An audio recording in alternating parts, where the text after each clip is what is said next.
cari gas, mulai dari ujung pukul 2 pergi cari gas.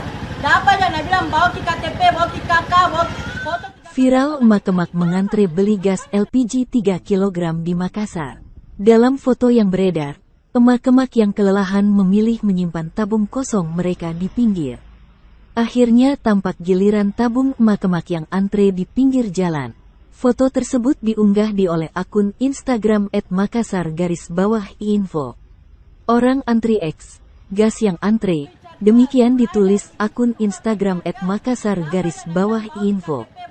Belum diketahui di mana lokasi viral tabung gas yang antre berjejer itu. Di unggahan lain, viral video emak-emak di Makassar marah-marah soal gas LPG langka.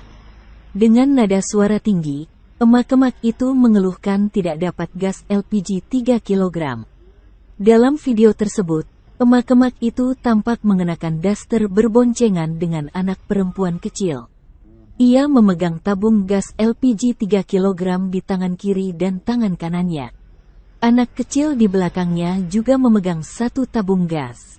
Emak-emak itu menyindir aturan beli tabung gas bagaikan mengurus administrasi surat nikah. Belum diketahui identitas emak-emak tersebut. Namun hingga kini video tersebut sudah viral di media sosial Instagram. Sejumlah warganet ramai-ramai mengomentari unggahan video tersebut. Download Tribun X sekarang, menghadirkan lokal menjadi Indonesia.